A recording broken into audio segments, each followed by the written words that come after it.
En esta oportunidad está con nosotros el doctor Guillermo Nugent, maestro universitario especializado en ciencias sociales y además ejerce la psicoterapia psicoanalítica. Acaba de publicar 20 años después la segunda edición ampliada de su Laberinto de la Choledad, ¿no? Le manifestamos nuestra complacencia de tenerlo aquí como invitado y vamos a formular algunas cuestiones relativas a esta publicación.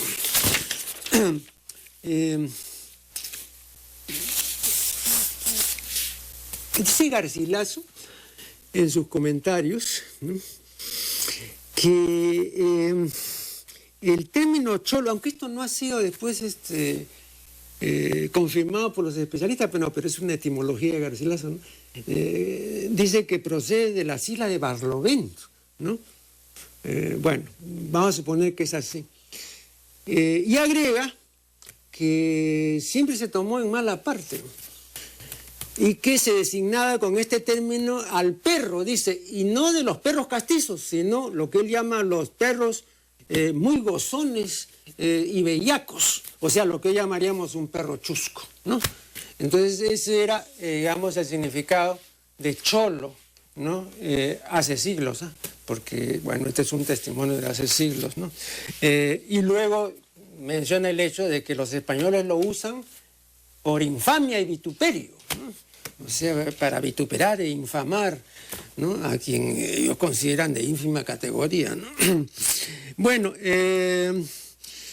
cuando hoy se critica el carácter no halagüeño, ¿no?, y despreciativo del vocablo, ¿no?, creo que se ignora, ¿no?, digamos, que ese carácter lo tenía desde hace siglos. Entonces nosotros no hemos hecho sino heredar una carga negativa, peyorativa, ¿no?, lo cual no significa decir pues, que eso esté bien, lo que significa que pues, es un hecho, ¿no?, que nos viene de siglos atrás. Entonces, esto sumado a este otro hecho, que si no hace una especie de repaso, ¿no?, como dicen los aviadores, un vuelo de reconocimiento, uno ve que el término o el asunto del cholo ha desenvuelto, ha desarrollado el interés y la curiosidad en forma muy espaciada, muy de vez en cuando, ¿no?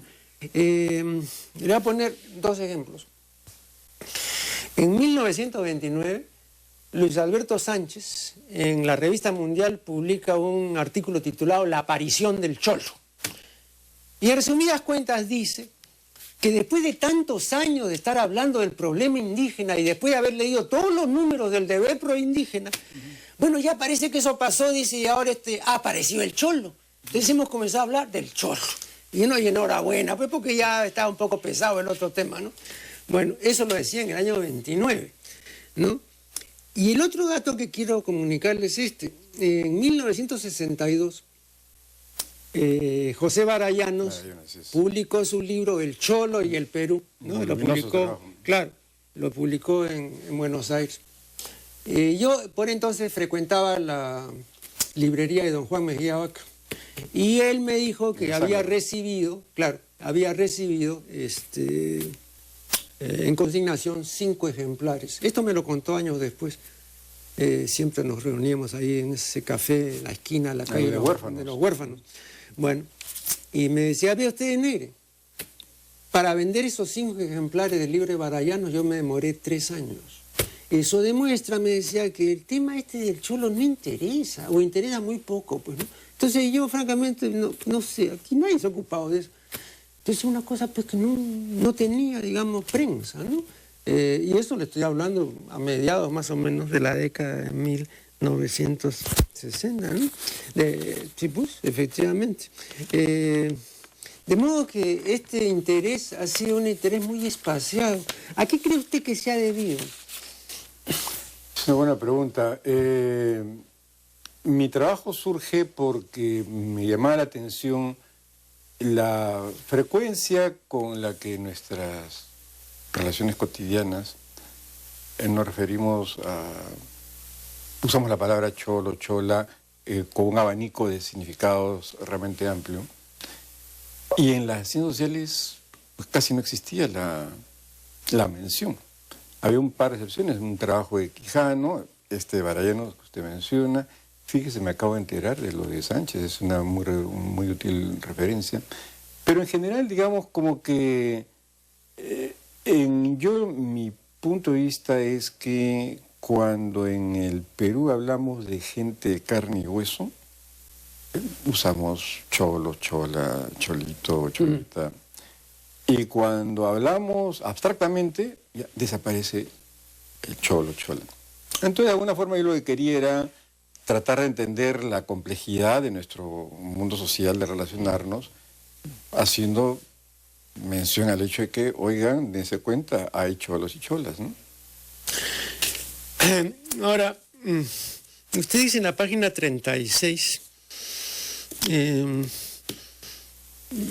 que la singularidad de Vallejo fue el haber sido el primero en realizar afortunadamente el encuentro de una identidad provinciana muy ruralizada con la cultura urbana moderna. Vallejo, según usted, es la configuración más característica de una choledad. Pero ve usted, y en otro contexto, en este mismo contexto también lo menciona usted, ¿no? Pero hubo por entonces, y más o menos en la misma época, otros nombres de ilustres provincianos, a quien nadie, creo yo, ¿no? Y usted tampoco, ha considerado como representación o como encarnación de la choledad, ¿no? Le menciono a Valdelomar, 1888, Mariátegui, Moquegua, 1894 me parece, 95, no recuerdo bien, y el poeta arequipeño Alberto Hidalgo del 97. Ellos también pudieron ser representantes de la choledad. Entonces, ¿por qué Vallejo sí y los otros no? Eso era porque me parece que en ese pasaje que usted menciona, Marco Aurelio, hago una referencia como se hablaba antes de el indio Vallejo, ¿no? Y cito una parte en que Mariátegui se refiere a Vallejo como el indio Vallejo. Y hoy en día, pues nadie se le ocurriría referirse a Vallejo como el indio Vallejo, en todo caso será el cholo Vallejo. Entonces, lo que quería era ver un poco cómo había ese tránsito de caracterizar a un personaje como indio, que es algo que no lo habrían aplicado los contemporáneos ni a Valdelomar ni a Hidalgo, y cómo había habido esta mutación en la palabra, en la forma de adjetivar a Vallejo, ¿no? De calificarlo de indio primero, luego de cholo, ¿no? Y de hecho, hoy en día, probablemente la mayor parte de gente que se acerca al Lore Vallejo, pues dirá, sí, pues es el cholo Vallejo, ¿no? Aunque yo he notado, y he conversado de esto con más de un especialista de los importantes en Vallejo, que hay un rechazo a hablar del cholo Vallejo, porque de todas maneras son deudores, ¿no? de esta choledad menospreciativa. Entonces, habla del cholo Vallejo, ¿no? A ninguno de ellos yo le he oído decir el cholo Vallejo, ¿no? Bueno, tienen sus razones particulares. En la página 49, usted dice, la suciedad parece haber tenido entre nosotros un alto valor significativo. No es solo la curiosa costumbre más o menos extendida en el centro de Lima de tener las azoteas como gallineros urbanos y en general tradicional depósito de cachivaches.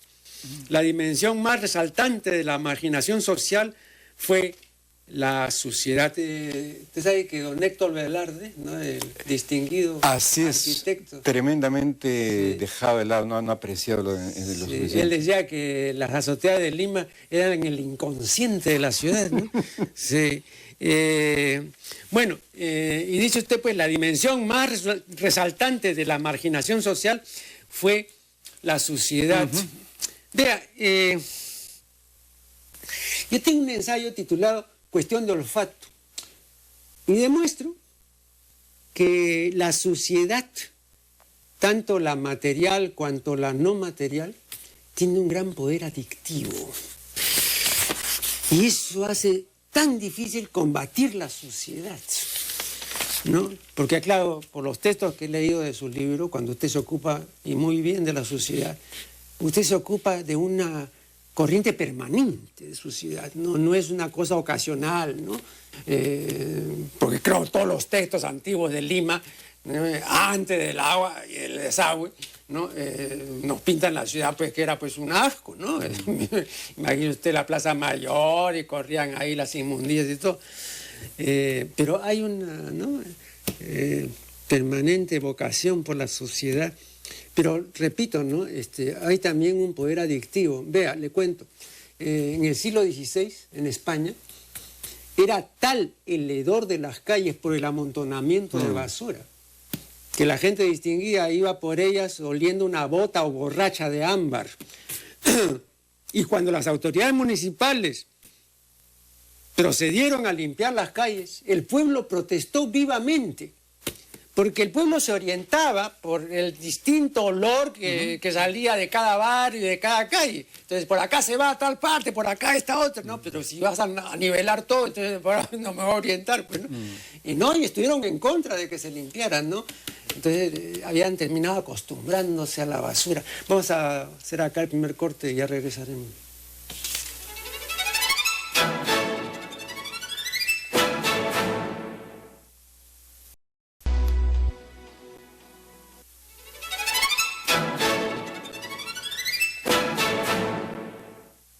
Estamos dialogando con el doctor Nuken sobre el laberinto de la Soledad.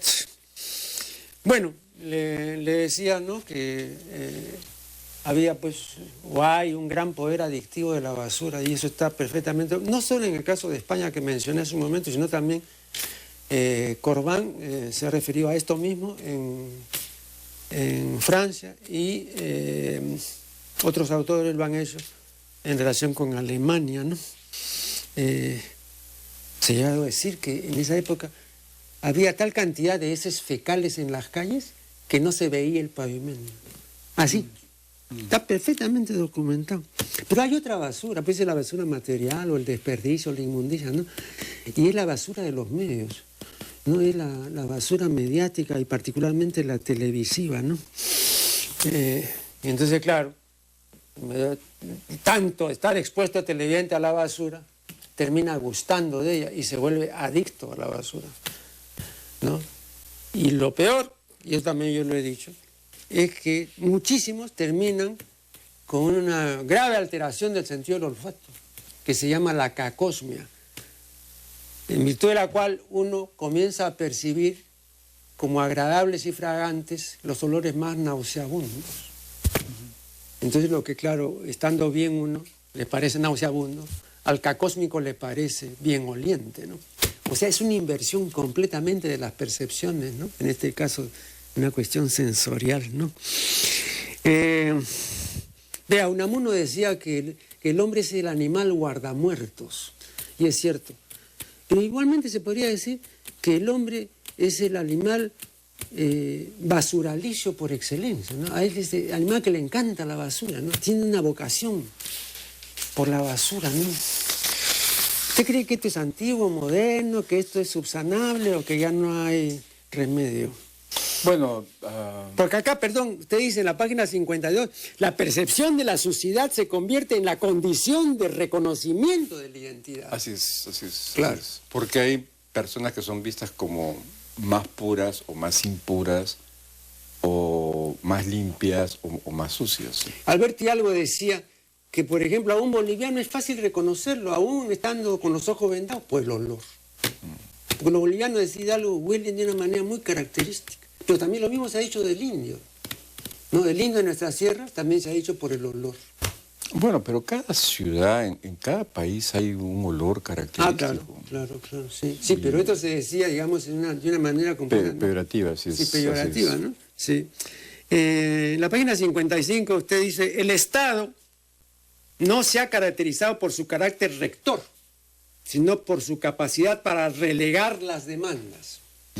Esto ha generado una especial distinción limpio-sucio, que se ha traducido en una capacidad para reconocer como normal el descuido y el maltrato corporal como experiencia cotidiana. Así es. Es una especie de deber ser negativo. Ahora, al cabo de 20 años de haber escrito esto, ¿usted diría que esto se mantiene igual o que ha empeorado o tal vez ha mejorado? No sé.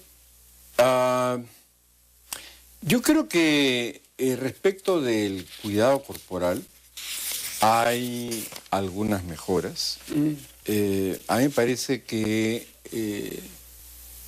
las galerías de Gamarra han hecho una revolución cultural silenciosa en el país en términos de difundir una lógica de la moda para vestirse.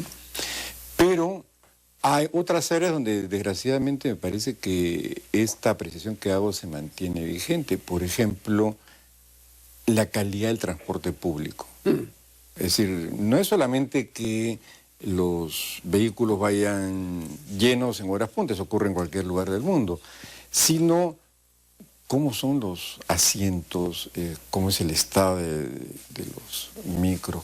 Es de una precariedad, pero una precariedad que casi parece estudiada, es decir, hecha adrede para el maltrato corporal. Y sí me parece que en la vida cotidiana hay mucho maltrato corporal. Ha habido algunos cambios, por ejemplo, de cuando yo escribí esto a la fecha, se han recuperado varios parques en Lima, ¿no? Antes eran terrales, en fin, ahora por lo menos están un poco más verdecitos. Pero en general no es el país, excepto quizás en algunas áreas de la Amazonía, pero no hay un cuidado armonioso corporal. Es decir, nos cuesta trabajo llevarnos bien con el cuerpo. No hay una armonía, vamos a decirlo en esos términos, ¿no? Pero usted también no cree que, por ejemplo, con la difusión de la corriente del higienismo, y de esto hablaba el otro día con Margarita Segarra, que es feminista y autora de varios textos sobre la mujer en el Perú, ¿no? Mencionábamos el caso de María Jesús Alvarado. Sí, Tiene un discurso, digamos, de higienista. Sí, claro que ¿no? sí. Y claro que era sí. muy característico de la época, ¿no? Y había también mucha influencia nórdica. El siglo del niño nos vino de Suecia, ¿no? Entonces comenzó a valorar el niño. Porque antes el niño era un adulto pequeño. Así es, así es. Y después se comenzó a encumbrar a la juventud, cosa que nunca se había hecho. Entonces también esto está sujeto, digamos, no a ciclos normales en la evolución biológica, sino también a pautas culturales, ¿no? A modas o a corrientes, ¿no? Entonces igual acá, yo le mencionaba de paso, en el intermedio, ¿no? Que Federico Mo, uno de los periodistas más ilustres que ha tenido este país, hablando de la mujer limeña, decía que la mujer limeña nunca se caracteriza ni se caracterizará por ser limpia, en el mismo sentido en que son limpias las mujeres nórdicas, decía. Entonces la mujer limeña, para que lo sea de veras, tiene que ser algo sucia, ¿no? Entonces hay ahí, digamos, un olor de atractivo a través de la sociedad, que eso lo supieron perfectamente hacer los especialistas en perfumes de Francia, y esto recuerdo que lo refería el doctor Marañón, cuando mandaron al mercado un perfume que era olor axilar, de sudor, y tuvo gran acogida, porque dice que excitaba. Bueno, y acá precisamente, pues no solamente hay que depilarse, ¿no? Las mujeres, sino pues echarse 20.000 desodorantes para no oler, ¿no? Entonces es como pelar, ¿no? Una manzana, hay que comerla pues con cáscara. Entonces igual acá, eso mismo, pero con olor. Bueno, de repente el señor Mori que usted menciona está en esa expresión haciendo alusión a sus preferencias íntimas, pero lo cierto es que la limpieza corporal... No, pero perdón, doctor, vea, creo que no es así, porque él mismo, por ejemplo, tiene un artículo muy bueno sobre la bondad y el jolgorio de ir a pasar un domingo en la tarde en el cementerio. Y antes era, digamos, una práctica muy habitual reunirse las parejas, los enamorados y pasearse por el presbítero, cosa que ahora no sería imaginable o fácilmente imaginable. De modo que de repente eran tendencias de época, no creo que haya sido porque se le ocurrió al señor Moore o por su vida personal, ¿no? Bueno, las costumbres cambian, eso es real, y en el caso del higienismo, sí me parece que la higiene corporal era una forma de tomar responsabilidad o hacerse cargo de el propio cuerpo individual, la propia corporalidad, ¿no? Que es algo que para hombres y mujeres, pero especialmente para mujeres, era pues algo muy importante, ¿no? Que pudieran sentir que su cuerpo dependía de los cuidados que ellas se dieran, ¿no? Usted en la página 64 dice que el cholo es el migrante que aprende a acriollarse, ¿no? Usted dice que llegaban a la capital, ¿no? Y lo hacían en condición de indígenas urbanos en tránsito, así es. ¿no? A plebe criolla. Así es. Y eso era lo que tenía que ocurrir para que todo siguiera el orden y armonía de la fantasía colonial. Así es. Y usted agrega, incluso décadas más tarde, todavía se insistía en definir al cholo como el migrante que aprende a criollarse, pero no era explicación suficiente. Efectivamente no lo era. Y el término llegó a significar, y creo que todavía tiene esa acepción, sufriente y quejoso. Vea, el poeta Cisneros, hablando un día de Vallejo, dijo que era un cholo llorón, cosa por la cual lo criticaron mucho los vallejistas. Y a esto se agrega el hecho del éxito que tuvo Luis Abanto Morales. Así es. Cuando interpretó Cholo soy y no me compadezcas, ¿no? Bueno, entonces vemos que el vocablo cholo pues es polisémico, ¿no? Tiene pues una semántica muy rica, pero esta acepción de cholo llorón no ha desaparecido.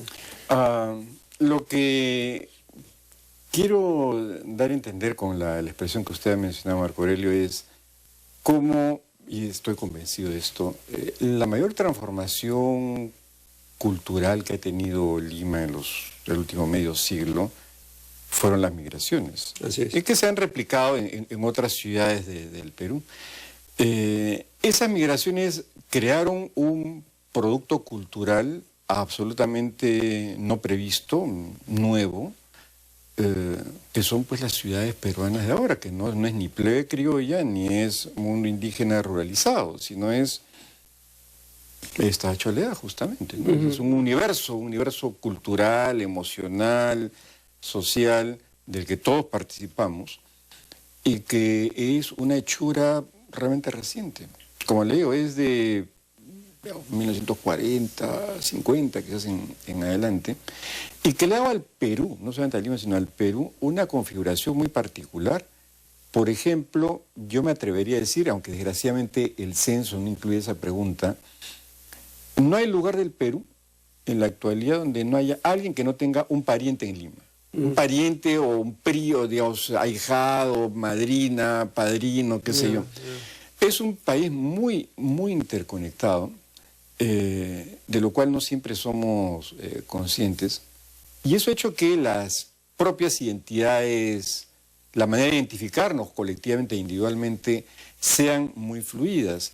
Quizás por eso en el Perú, a diferencia de países vecinos como Bolivia y Ecuador, tan parecidos en la continuidad andina, sin embargo, ahí aparecen divisiones muy claras entre cambas y collas, o entre costeños y serranos, porque son países que no han tenido el dinamismo de la migración interna del Perú y que realmente es una transformación, yo diría, radical, la más importante del siglo XX peruano, ¿no? Haremos ahora la segunda interrupción y ya regresaremos.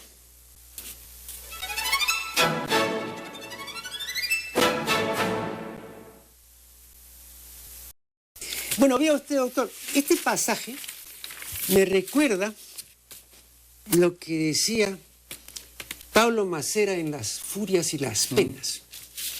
Decía, en el Perú lo normal es sentirse mal. Y la salud es una forma incorrecta de adaptación. Y aquel que, estando en el Perú, diga que es feliz es un miserable. Ni siquiera es un tonto, no es un miserable. ¿Usted cree que esto sigue siendo cierto? Bueno, la expresión que usted me menciona de Pablo Macera, yo creo que es la más cruda traducción de ese espíritu de la desgracia criolla. Porque si lo que Pablo Macera dice fuera cierto, uno podría entender todas las transformaciones que ha tenido la ciudad de Lima en el último medio siglo. Es decir, todo el crecimiento en Lima Norte, Lima Este, Lima Sur, lo ha hecho gente que ciertamente estaba muy entusiasmada con su futuro, si no, no habría hecho lo que hizo, ¿no? Pero claro, el resto... Pero yo recuerdo que yo conversaba con el doctor Seguín y hablábamos en el departamento de psiquiatría del Obrero, donde yo era conferenciante esporádico. Y fui acogido, y siempre agradecer eso por el doctor Seguín, ¿no? Y él sostenía, y tenía buenas razones, y decía que este pueblo era un pueblo deprimido, y que por eso era tan alcohólico. Y ahora acabo de ver la noticia de que el 13% de alcohólicos tienen menos de 18 años de edad aquí, ¿no? ¿Y por qué se alcoholizan tan pronto? ¿No? Si fuera este crecimiento y todo esto, cosa que no se puede negar por el lado material, ¿no? Sí, pero en el otro lado, aquel que ahora, antes no se hablaba de gente menuda que podría estar tomando ocasionalmente tragos, pero no estar alcoholizada. ¿Usted cree que eso tiene un buen pronóstico? Yo creo que no. No. Yo diría que el alcoholismo es algo sobre lo cual en general ha habido poca atención pública. Los consumos de alcohol y la relación que tiene con la violencia doméstica, por ejemplo, es una cosa ampliamente sabida y con pocas políticas de prevención. El hecho que usted menciona sobre que hay un mayor alcoholismo entre jóvenes, esos datos a mí siempre me generan la siguiente duda, es decir, ¿es una situación que ha empeorado o es que recién está habiendo una atención pública sobre un problema que viene de... Pero le voy a comentar, por ejemplo, unas estadísticas que presentó Cedro hace ya 3 años o algo así, 2 o 3 años. El aumento de alcoholismo femenino. Y claro, se decía, cosa que creo que todos podemos aseverar, hasta mediados de la década de 1980, usted en los lugares públicos no veía a las mujeres tomando cerveza. Quizá la tomaban, pero no así públicamente. Y ahora, según Cedro, las mujeres toman tanto como los hombres. Eso ha ocurrido en 25 años. Bueno, porque también hay una mayor presencia de las mujeres en espacios públicos. Usted sabe que cuando... ¿Pero por qué se van a drogar y por qué se van a alcoholizar? Puede haber esa presencia, pero ¿por qué, digamos, van por el... ¿no? Porque hay un nivel de insatisfacción personal enorme, por supuesto. Pero eso ha aumentado. Pero antes, digamos, las alcohólicas no eran... Eran en todo caso de puertas para adentro, ¿no? No sé, pero ahora, desde el momento en que las mujeres salieron y dijeron que yo puedo hacer todo y que viva la vida, ahí estamos, ¿no? Viene también ese tipo, digamos, de expansión, lo que llamaba el doctor Max Arnías Arana, la expansión catatímica, ¿no? Son esos momentos de exaltación donde uno cree, pues, que es capaz de abrazar a todo el mundo, como decía recientemente una poeta. Imagínense en qué proyecto abrazar a todo el mundo, ¿no? Es como querer a todos los seres humanos, ¿no? Que siempre le parecía ridículo y además imposible y además no deseable a Freud, ¿no? Como me parece un disparate eso. Según usted, llamado descentramiento, dígame, ¿de quién es exactamente? ¿Habermas era eso del descentramiento? ¿O de Piaget? Piaget. Bueno, dice 2 principios, ¿no? El reconocimiento de una evolución moral y la admisión de otras personas con derechos iguales a los míos. Así es. Bueno, lo primero es teórico. Bueno, la evolución moral es como, digamos, uno pasa primero de no tener reglas compartidas, valga la expresión absurda, a tener reglas iguales, pero por pura obediencia, a luego plantearse la posibilidad de esas reglas, discutirlas y poderlas cambiar y mejorar, ¿no? Entonces, pasar de la obediencia ciega a la idea de plantearse cambiar reglas es lo que ahí llamo una evolución moral, ¿no? Y lo que tiene mucha presencia en la actualidad, desgraciadamente todavía 20 años después me parece que sigue teniendo sentido, es la moral basada estrictamente en la obediencia. Los medios de comunicación infunden mucho temor en la población. Por ejemplo.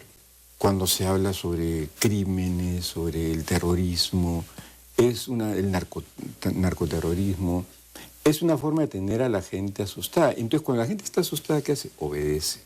Una persona asustada no puede tener espacio para ponerse a pensar cómo puedo cambiar las reglas de tal o cual otra forma, sino en medio del terror la gente obedece. Uno está asustado y mira, te va a pasar esta cosa tremenda, o está pasando esta catástrofe. Nadie se va a poner a deliberar cuando le dicen estás ante una catástrofe inminente, ¿no? Y esto se prolonga pues mucho tiempo. Entonces tener a una población sistemáticamente asustada en nuestro país es la forma más eficaz de gobernar, ¿no? En la página 198, comentando la pregunta vargasiosiana de la conversación en la catedral, ¿no? ¿En qué momento se había jodido el Perú?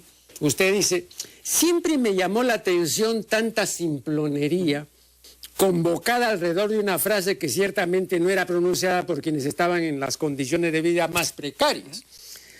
Por el contrario, había un tufillo autocomplaciente en la pronunciación que le quitaba toda credibilidad. El Perú se había choleado y eso entonces y ahora produce incomodidad en la cultura escrita. O sea, el Perú se había jodido porque se había choleado, ¿eso es lo que usted quiere decir? Sí.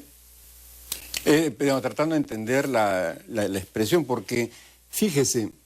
Acá se ha publicado, doctor, un libro que se llama, eso lo publicó Milla Bardes, ¿en qué momento se jodió el Perú? Y todo el mundo opina y dice y critica. Así es, ¿no? así es. ¿Sabe por qué? Porque cuando... La frase cantina, sí puede ser. Digamos, fíjese, la idea es, cualquier ser humano, cuando está realmente jodido, en primer lugar, le da vergüenza. A una persona realmente jodida le da mucho roche decir, pucha, estoy jodido. No, así nomás no lo va a decir. Entonces, cuando la gente dice... En la cantina, sí, ¿eh? En la cantina, porque en efecto, ahí hay otro tipo de estimulantes en juego, digamos. Pero justamente porque se requieren esos estimulantes, porque de otra forma no se diría así no es. Entonces, cuando alguien está verdaderamente jodido, pues siente vergüenza, quiere disimular, pero cuando todo eso se dice así tan airadamente, pasa algo que yo sí creo que es una transformación muy grave, Marco Aurelio, que a mí sí me preocupa, y es que fíjese, la mayor parte de los intelectuales que escriben sobre el Perú ya no quieren al Perú, o sea, no lo quieren. O sea, esa expresión solamente la puede decir alguien que se siente tremendamente distante, o sea, los jodidos son los otros, ¿no? Yo sigo con mi vida. Si no, yo estaría personalmente avergonzado. Claro. Tan avergonzado que probablemente lo diría, pero a nivel de diario íntimo, pero no como, oiga, título de un libro o expresiones de ese tipo. Es decir, una persona realmente jodida dice, si lo dice, en un tono de congoja, un tono de congoja, de vergüenza, de titubeo. Pero oiga, no, acá se dice a los cuatro vientos, ¿en qué momento se jodió el Perú? El Perú está jodido y eso pasa por una frase inteligente. Oiga usted, estamos realmente mal, ¿no? Realmente mal. Claro. Pero, oiga, ahora que, digamos, el Perú es una marca, lo cual es absolutamente aberrante, ¿no? Entonces, imagínese usted, ¿no? no podríamos estar jodidos, porque el comerciante pues tiene que estar bien para poder vender su producto, ¿no? Y bueno, me contaba hace poco el profesor Millones, que acababa de regresar del Cusco, que el Cusco cada vez está peor, es irreconocible, ¿no? Y había ya oído hablar de que van a poner junto a Machu Picchu un hotel no de 5 estrellas, sino de 500 estrellas, con una inversión de no sé cuántos miles de millones. Bueno, sí, eso sí me parece así, algo teratológico, ¿no? Ya monstruoso. Y sin embargo, me parece bien, ¿no? Porque además, como acá todo se va a declarar patrimonio, no solamente de la nación, sino de la humanidad. Hasta el Quironquilca, pues, ¿por qué no lo incluimos también, no? Entonces me parece que hay una especie de abaratamiento de cosas bien peligrosas, ¿no? Abaratamiento además del lenguaje, ¿no? Porque fíjese, es como pasar en muy poco tiempo de qué jodidos estamos a somos la octava maravilla del mundo. Algo así. Pero eso, lo que quiero decir es... un tránsito violento. Ya. Un tránsito violento. Y esos tránsitos violentos generalmente llaman a sospecha, pues, no son tan reales, ¿no? O sea, las transformaciones radicales toman su tiempo en la vida personal y en la vida de las colectividades. Entonces, eso de pasar de Conversación de la Catedral a la marca Perú, así tan... ahí hay algo como para ponerse a pensar un poquito, ¿no? Mucho. Vamos a hacer acá una última interrupción y ya volveremos.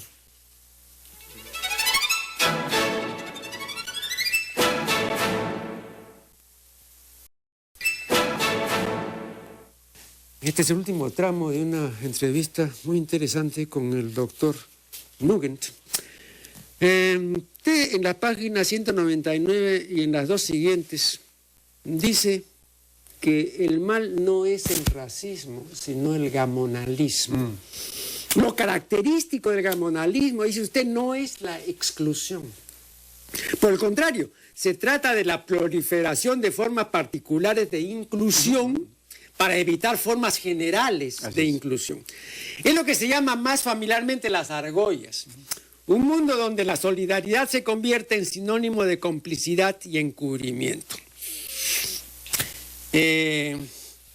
La derecha, dice usted, no satanizó a Velasco porque hizo la reforma agraria mal, sino porque la hizo. Así es. Y es algo que no le pueden perdonar y es algo que les duele hasta ahora. Hasta ahora. Bueno, ¿cuál es la repercusión, digamos, de esto ahora? Porque estamos hablando de un acontecimiento que tiene más de 40 años. Entonces, ¿no se lo perdonan 40 años después? Bueno, todavía en los periódicos, en los medios de comunicación, uno encuentra opiniones sobre, no sé, política económica o lo que sea, y la peor pesadilla es el régimen de Velasco, ¿no? Eso es, a pesar de que, como usted señala, es algo que tiene una antigüedad hace 40 años. Entonces eso me llamaba la atención, ¿no? ¿Por qué, digamos, después de 40 años, han habido tantos otros presidentes después, se sigue mencionando eso como la gran pesadilla, ¿no? ¿Sí? ¿Qué fue lo que hizo Velasco como para que sea recordado con esa especie de odio y temor por parte de la derecha?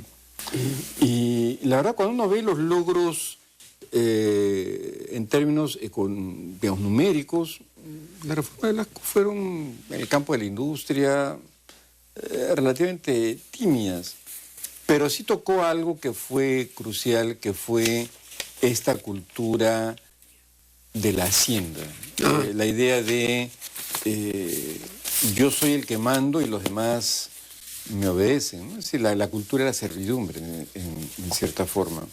Y eso está cambiando muy lentamente, es lo que yo le digo, por ejemplo, y que sería interesante escuchar alguna respuesta por parte de los que se siguen horrorizando por la reforma agraria de Velasco. Fíjese cómo en el habla cotidiana, hoy en día, para mostrar que alguien tiene una actitud prepotente, se dice, ¿y quién se ha creído que está en su chacra? O la idea de, oye, sé más respetuoso, no estás en tu chacra. Es decir, la chacra en la vida, en el lenguaje cotidiano, empieza a ser descrita como lo que probablemente en efecto fue, un lugar de arbitrariedad y maltrato. Entonces, y eso en el habla cotidiana hoy en día aparece, ¿no? Y eso me parece que es algo muy saludable, la verdad, ¿no? Y usted, haciendo una prospección, habida cuenta del advenimiento de la llamada posmodernidad y de la presencia ya indubitable de la sociedad informática, que no es la sociedad ágrafa ni la sociedad de la lectura, sino la sociedad de la visión fundamental y de la interconexión básica, ¿no es cierto? Entonces, por eso queda relegado todo aquello que sea concentración, estudio, dedicación, y entonces estamos sujetos a 1001 estímulos. No es que eso esté bien o esté mal, si es que eso ya no puede ser, por ahora al menos, de otra manera, ¿no? Entonces, yo lo que veo, y se lo decía justamente al psicoanalista Scrivens, ¿no? Le decía, ahora, el paciente, por ejemplo, tiene menos mundo interior que un paciente de hace 20 años. Entonces era más fácil vérselas con la problemática de ese paciente de otro tiempo y no con este paciente que está proyectado hacia la exterioridad y que le resulta muy difícil ensimismarse por carencia de contenido interior o por un contenido o por una dentrura precaria, ¿no? Ahora eso es así, o sea, nos guste o no nos guste, es así y no va a ser de otra manera. Y él me decía que efectivamente ahora era más problemático tratar, porque ahora había menos posibilidades de que el paciente, ¿no? Tenga esta introspección y este ensimismamiento. ¿Usted cree que es así? Yo diría que hay cambios, en efecto. La idea de el sujeto, usted menciona el caso del paciente en el espacio del consultorio, como que alguien, antes era alguien donde, digamos, en el tratamiento psicoanalítico podía meterse en el interior y que ahora ya no, porque estaría volcado hacia afuera. Yo le diría que eso, yo lo vería en partes así, en el sentido en que está volcado hacia afuera, pero además en el propio psicoanálisis, hoy en día ya no, en efecto, a diferencia de hace 30 años, ya no es el énfasis tanto en qué pasa dentro de la mente del paciente, sino cómo es la relación que se establece entre el paciente y el terapeuta o el analista, y que eso es lo importante y eso es lo que hay que analizar. Y sí me parece que eso es una consecuencia de la transformación en los medios de comunicación. Es decir, no es tanto que ahora hay un yo vacío, aunque hay sensaciones muy fuertes de vacío, pero de lo que se trata es de entender qué pasa en la relación. Por eso se habla de psicoanálisis, terapias psicoanalíticas relacionales. Y yo lo que creo es que vivimos en un mundo donde sí, la capacidad de relacionarnos ha aumentado y claro, también ha disminuido, se hace más difícil la parte de un cultivo más deliberado de la individualidad. Pero entonces no solamente ha aumentado esa capacidad relacional y numéricamente hablando también hay un incremento, sino que ha aumentado también la indigencia. No me refiero a la indigencia de bienes materiales de sustento, sino me refiero a la indigencia, digamos, por falta de contenido, por falta de cultura, por carencia espiritual, etcétera, ¿no? A ese tipo de indigencia. Sí. Si me permite la interrupción, Marco Aurelio, yo pensaría, no es exactamente que la gente no lea tanto como antes, porque generalmente las réplicas son esos libros de Harry Potter y creo que son pues centenares de páginas. Yo donde sí vería el problema, ¿sabe?, es en vivir aceleradamente. Hay ciertas cosas que solamente maduran lentamente y que no se pueden apresurar, desgraciadamente. Ciertas transformaciones personales, la experiencia de crecimiento personal, la experiencia de qué hacer con la propia vocación, es una maduración lenta.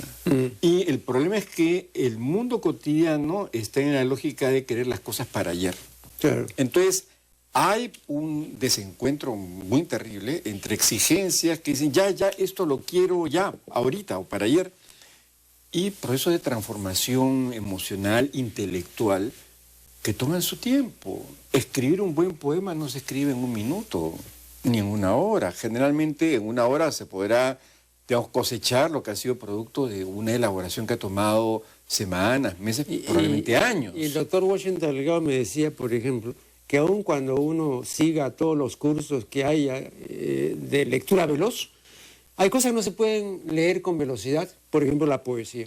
Así es, así es. ¿No? Entonces, igual, ¿no? Hay todo un proceso, una lentificación lectural que no se aviene con la época de velocidad y de atropello que es esta, ¿no? Así es. Entonces, se lo digo esto en el sentido en que yo no vería tanto la oposición entre, por ejemplo, imagen y escritura, sino entre un ritmo eléctrico muy acelerado y un proceso de maduración, de crecimiento que no puede ser eléctrico, pues, sino que toma su tiempo. Pero doctor, vea, desde hace ya un buen tiempo hay varias características y varios estudios que revelan que ahora los estudiantes de colegio y universidad no entienden lo que leen o no entienden lo que oyen. Pero estas dos cosas, para no hablar de otras dos, pero estas dos cosas son lesiones cerebrales. Entonces, yo he sostenido y sostengo que la sociedad informática, sin que haya una lesión orgánica cerebral propiamente dicha, está induciendo este tipo de disfunciones por lo que significa estar en una sociedad como esta, ¿no? O sea, ahora usted de repente comprueba de que ahora los alumnos ya no entienden lo que leen, que ya no entienden lo que dijo el profesor, pero hace 30 años sí entendían y sí leían y entendían. ¿Qué cosa ha ocurrido? No es el sistema, no, es que la persona ya no puede, no tiene esa capacidad, está dañada. Fíjese, permítame que le cuente un episodio personal, Marco Aurelio. Cuando yo estaba en estudios generales, años 70, o sea, hace ya una respetable cantidad de tiempo, yo tuve un profesor de Historia Universal, Honorio Ferrero. Ah, sí, por supuesto lo conocí. Y que fue uno de los profesores que probablemente sus clases más impacto intelectual tuvieron en mí. Y era un autor que, digamos, explicaba el Renacimiento italiano. Hay una clase sobre el Renacimiento italiano. Burckhardt, recuerdo. Así es, Burckhardt. Sí. Pero él podía terminar hablando sobre, no sé, pues, el muro de Berlín, digamos. Y de ahí saltar a, no sé, cómo era la pintura de Picasso a comienzos del siglo XX, o luego pasar a, no sé, pues de repente la Divina Comedia en el siglo XIII. Y yo la verdad estaba fascinado porque él no era lineal en su experiencia, sino hacía conexiones. Sin embargo, la mayor parte de mis amigos lo detestaban. Lo llamaban Tarzán porque se iba por las ramas. Pero ¿sabe por qué lo detestaban? Porque no se podía tomar apuntes, pues. Claro. Porque, digamos, si uno quería tomar apuntes, no, pues cambiaba de tema.